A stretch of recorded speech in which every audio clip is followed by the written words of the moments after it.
Hey, Donald Trump. It's just me, Paula Poundstone. When Ralph Norman made his concession speech after losing the Senate Republican primary race to your protege, Darlene Graham, and he said your name, the crowd booed. It could have been a coincidence. Every member of this Republican crowd could have thought of something else they don't like at the exact same time, but it certainly sounded like they were booing you. Could I ask you a question? What are you going to do about being booed? It's happening more and more, and all of the aspects of your big bill, like so many Americans losing health care, haven't even kicked in yet.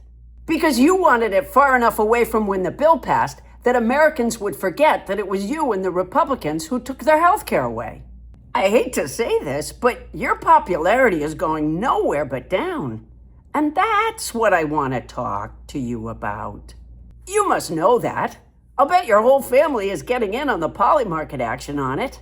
Even J.D. Vance probably sings, "How low can you go?" from the Grease Lightning song in Grease every time he passes you in the hallway at the White House.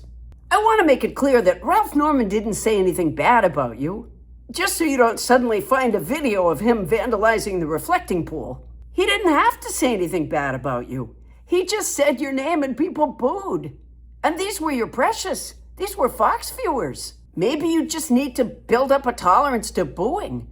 If it would help, I'd be willing to come to the White House and boo you. Just to help. You poor thing. I can see you don't know where to turn. You run your international affairs like tabloid romances.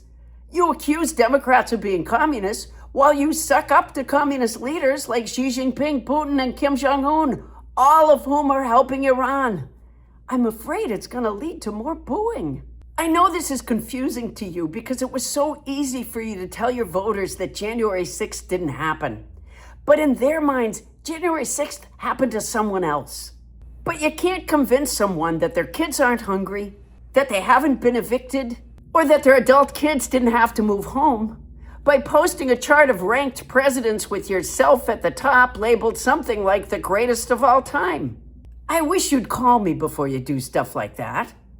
I'll come boo you, if it would help. I know you'll probably make it illegal to boo you soon, but it's not always easy to tell who's booing in a crowd. Ask your Republican members of Congress who stopped having town halls because lines like, "You can pay a little more for gasoline to be patriotic," and "America's in a golden age," and "Jesus wants you to forget ever seeing our First Lady's twat," are no longer landing with Americans who can't afford food and housing.